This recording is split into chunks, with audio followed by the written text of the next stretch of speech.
Hello, everybody, and welcome to Mrs. G's Storytime. We are reading Saved at Sea by Mrs. O.F. Walton with permission of Forgotten Books.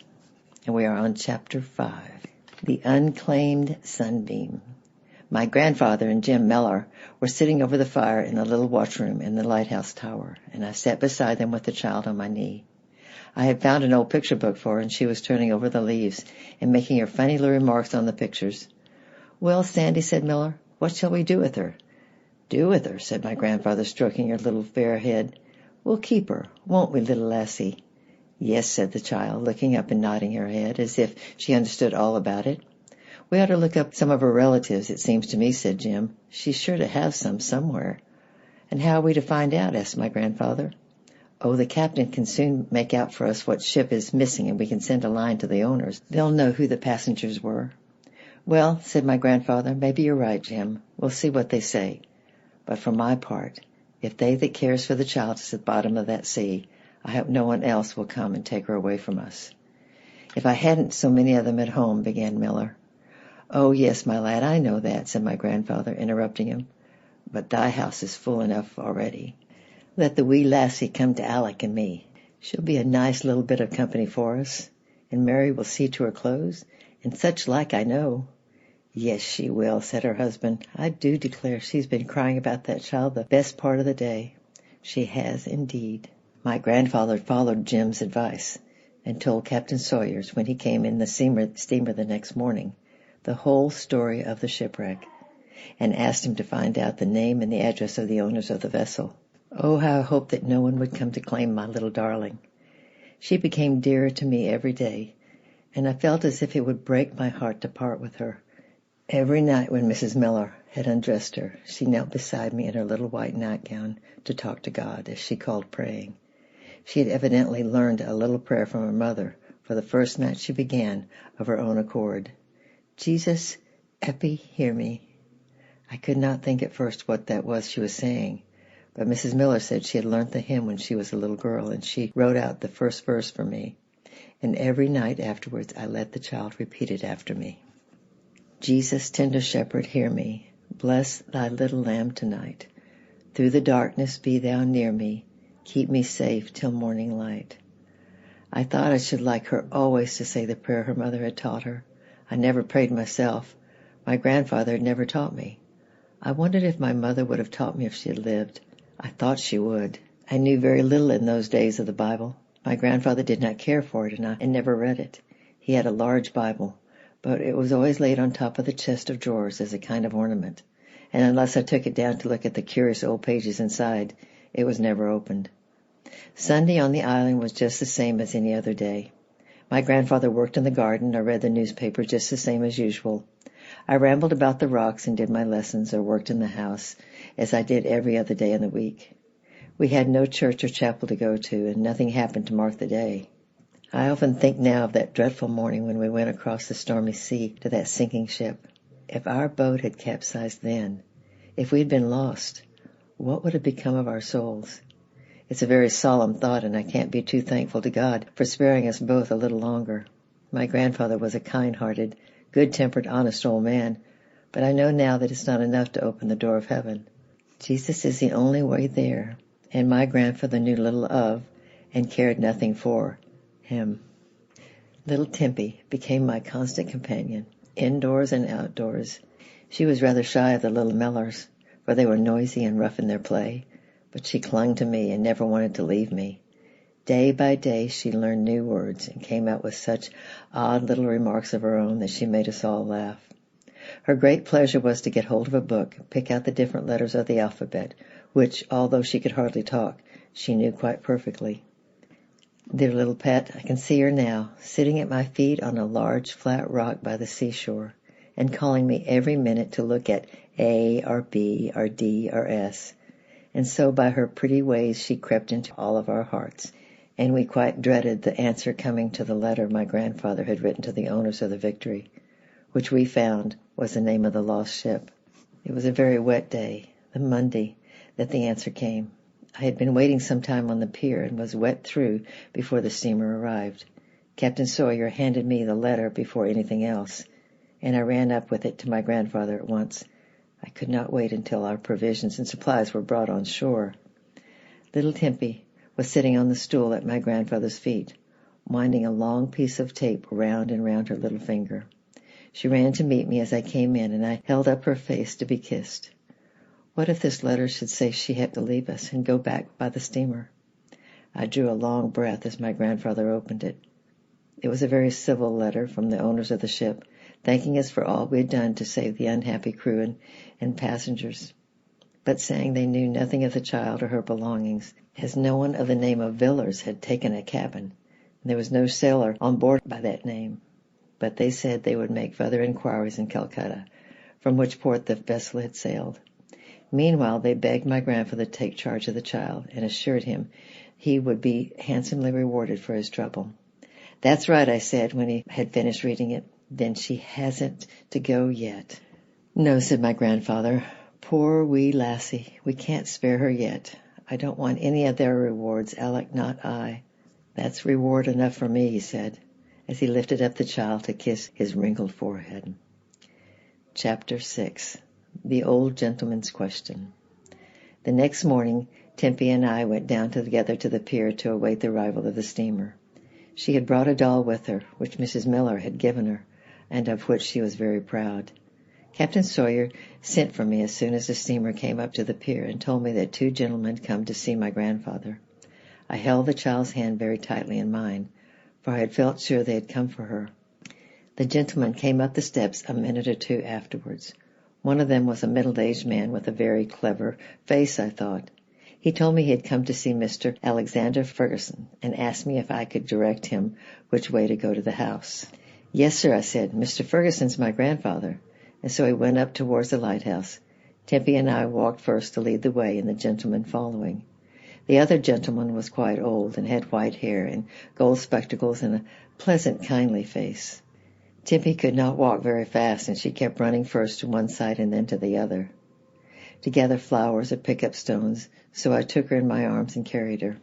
"Is that your little sister?" asked the old gentleman. "No, sir," I said. "This is the little girl who was on board the Victory." Dear me," said both the men at once. "Let me look at her," said the old man, arranging his spectacles. But Tempy was frightened and clung to me and began to cry. Never mind," said the old gentleman kindly. "We'll make friends with one another by and by." By this time we had reached the house, and the middle-aged gentleman introduced himself, Mr. Septimus Foyster, one of the owners of the lost vessel, and he said that he and his father-in-law, Mr. Davis, had come to hear all the particulars that my grandfather would give them with regard to the shipwreck. My grandfather begged them to sit down, and told me to prepare breakfast for them at once. They were very pleasant gentlemen, both of them, and were very kind to my grandfather. Mr. Foyster wanted to make him a handsome present for what he had done, but my grandfather would not take it. They talked much of little Tempy, and I kept stopping to listen as I was setting out the cups and saucers. They had heard nothing more of her relatives, and they said it was a very strange thing that no such name as the Villars was to be found on the list of passengers on board. They offered to take her away with them till some relation was found, but my grandfather begged to keep her. The gentleman, seeing how happy and well cared for the child was, gladly consented. After breakfast, Mr. Foster said he should like to see the lighthouse, and so my grandfather went up to the top of the tower with him and showed him with great pride all that was to be seen there. Old Mr. Davis was tired and stayed behind with little Tempy and me. "This is a strong house, my lad," he said when the others had gone. "Yes, sir," I said. "It ought to be strong. The wind is fearsome here sometimes." "What sort of foundation has it?" said the old man, tapping the floor with his stick. "Oh, it's all rock, sir," I answered. "Solid rock. Our house and the lighthouse tower are all built into the rock. They would never stand if they weren't." "Are you on the rock, my lad?" said Mr. Davis, looking at me through his spectacles. "I beg your pardon, sir," I said, for I thought I had not heard him rightly. "Are you on the rock?" he repeated. "On the rock, sir?" "Oh, yes," I said, thinking he could not have understood what I had said before. "All these buildings are built into the rock, or the wind and sea would carry them away." "But you," said the old man again, "are you on the rock?" "I don't quite understand you, sir," I said. "Never mind," he said. "I'll ask your grandfather when he comes down." So I sat still, wondering what he could mean, and almost thinking he must have gone out of his mind. As soon as my grandfather returned, he put the same question to him, and my grandfather answered it as I had done, by assuring him how firmly and strongly the lighthouse and its surroundings were built into solid rock. "And you yourself," said Mr. Davis, "how long have you been on the rock?" "I, sir?" said my grandfather. "I suppose you mean how long have I lived here?" 40 years, sir. 40 years come the 12th of next month I've lived on this rock." "How much longer do you expect to live here?" said the old gentleman.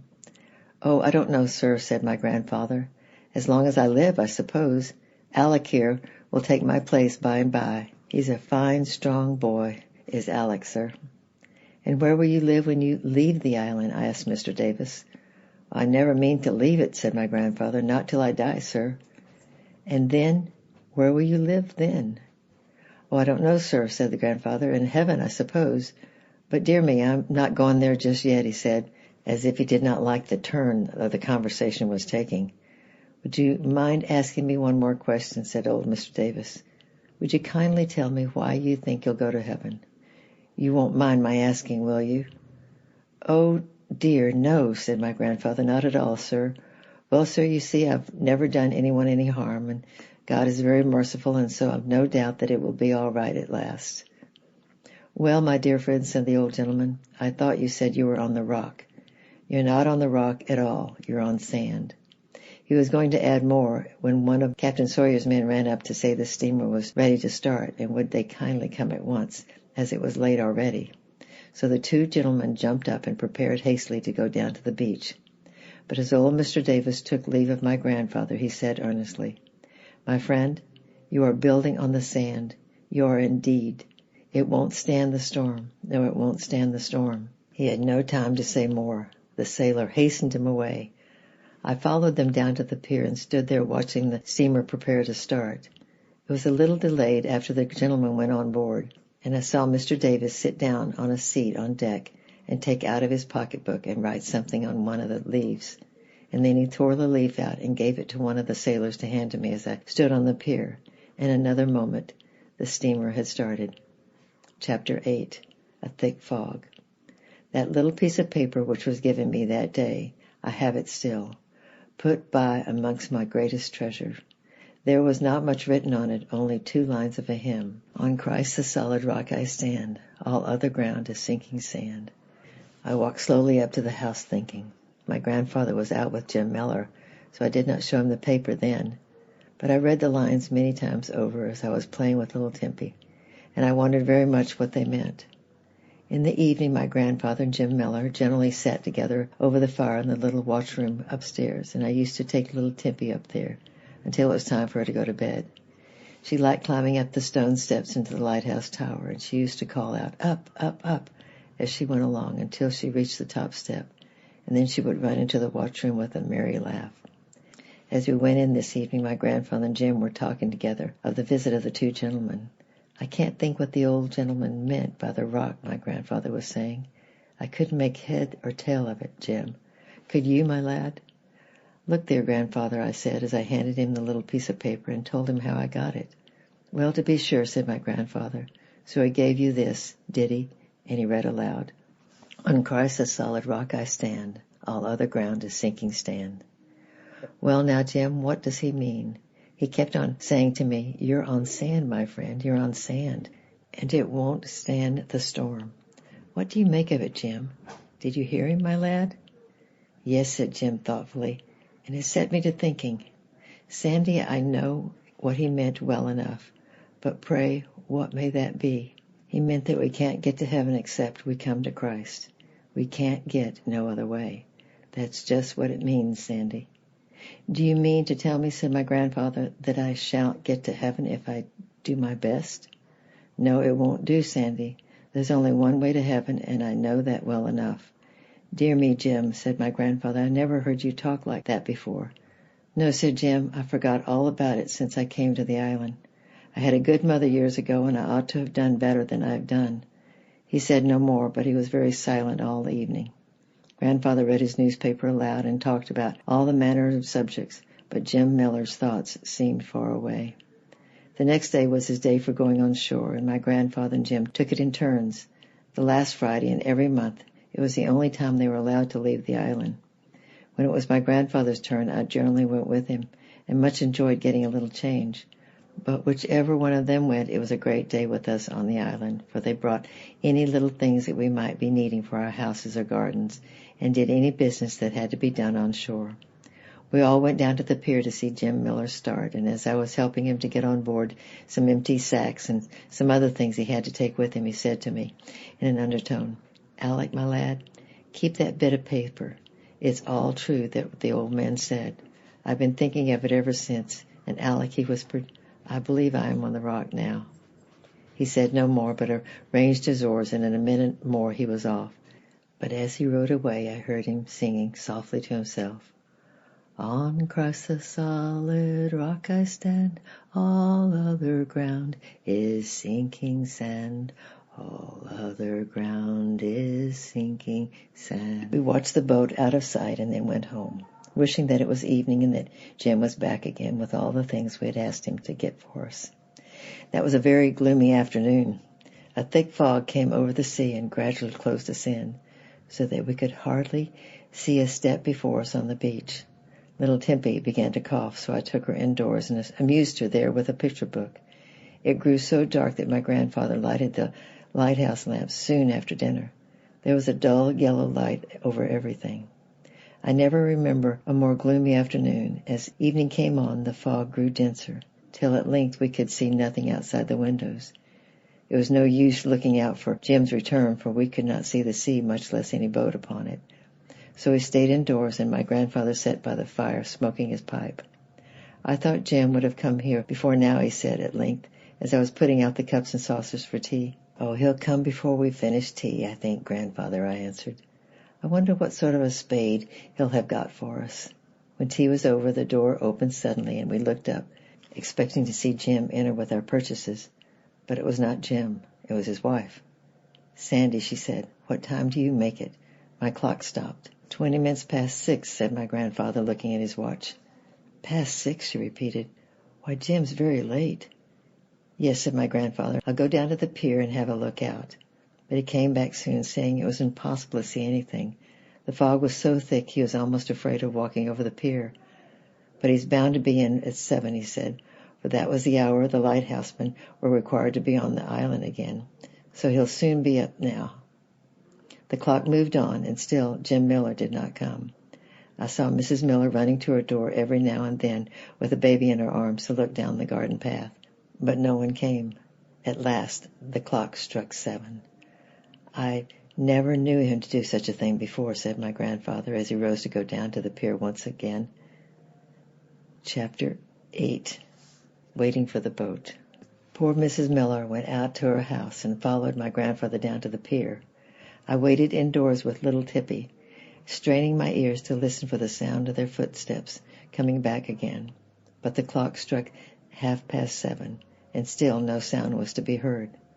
I could wait no longer. I wrapped the child in a shawl and carried it into the Miller's house and left her under the care of Mrs. Miller's little servant. And then I ran down through the thick, smothering fog to the pier. My grandfather was standing there with Mrs. Miller. When I came close to them, he was saying, "Cheer up, Mary, my lass. He's all right. He's only waiting till this mist has cleared away a bit.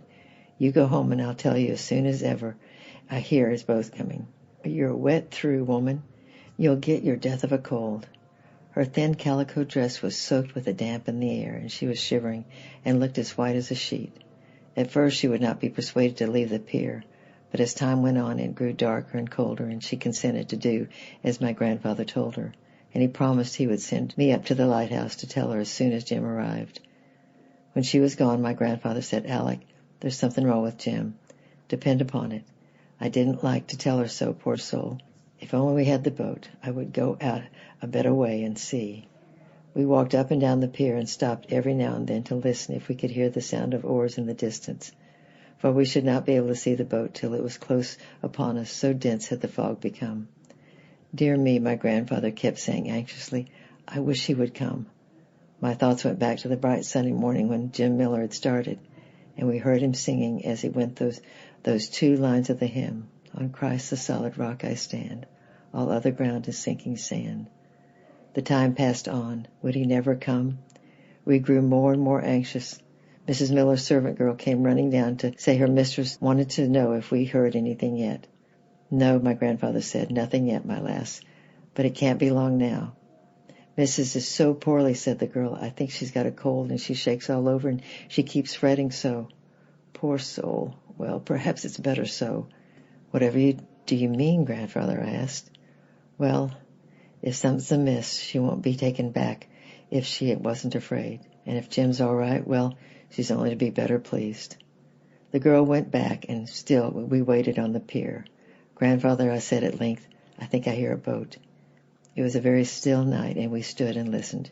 At first my grandfather said he heard nothing, but at length he distinguished, as I did, the regular splash, splash, splash of oars in the distance. Yes, it is a boat, said my grandfather. I was hastened to leave the pier and run up to the house to tell Mrs. Miller, but my grandfather laid his hand on my shoulder. Wait a bit, Alec, my lad, he said. Let us hear what it is first. Maybe it isn't Jim after all. But it's coming here, grandfather. I can hear it better now. Yes, he said, it's coming here. But he still kept his hand on my shoulder. The boat had been a long way off when we first heard it, for it was very many minutes before the sound of the oars seemed to become much more distant. But it came nearer and nearer and nearer. Yes, the boat was evidently making for the island. At last it came so near that my grandfather called out from the end of the pier, Hello, Jim, you're late, my lad. Hello, said a voice from the boat, but it wasn't Jim's voice. Whereabouts is your landing place, said the voice. It's so thick I can't see. Why, Jim isn't there, grandfather, I said, catching hold of his arm. No, said my grandfather. I knew something was wrong with the lad. He called out to the man in the boat in the distance in which he was to row, and then he and I went down to the steps together and waited for the boat to come up. There were 4 men in the boat. They were sailors and strangers to me. One of them, and one whose voice we had heard, got out to speak to my grandfather. Something's wrong, said my grandfather. Before he could begin, something's wrong with that poor lad. Yes, said the man, we've got him here, and he pointed to the boat. A cold shudder passed over me as he said this, and I caught sight of something lying at the men's feet at the bottom of the boat. What's wrong with him? Has he had an accident? Is he hurt? He's dead, said the man solemnly. Oh dear, said my grandfather in a choking voice. However shall I tell his wife? However shall I tell poor Mary? How did it happen? I asked. How did it happen? I asked at length, as soon as I could speak. He was getting a sack of flour on the floor over yonder, said one of the men in the boat, and it was awful thick and foggy, and he missed his footing on the plank and fell in. That's how it happened. Yes, said another man, and it seems he couldn't swim, and there was no boat near at hand to help him. Joe Malcolmson was there and saw him fall in, but before he could call any of us, it was all over with him. We got him out at last, but he was quite gone. We fetched a doctor and took him into the house near and rubbed him, and did all we could, but it wasn't no good at all. Shall we bring him in? Wait a bit, said my grandfather. We must tell the poor girl first. Which of you will go and tell her? The men looked at each other and did not speak. At last one of them, who knew my grandfather a little, said, You'd better tell her, Sandy. She knows you, and she'll bear it better than from strangers. We'll wait here till you come back, and then we can bring him in. Well, said my grandfather with a groan, I'll go then. Come with me, Alec, my lad, he said, turning to me. But no, perhaps I'd better go by myself. So I went very slowly towards the lighthouse, and I remained behind with the 4 men on the shore, and that silent form laying at the bottom of the boat. I was much frightened and felt as if it was all a very terrible dream, and as if I should wake up to find it all had passed away. Next time will be Chapter 9, A Change in the Lighthouse. I love you, I'm praying for you, and bye-bye for now.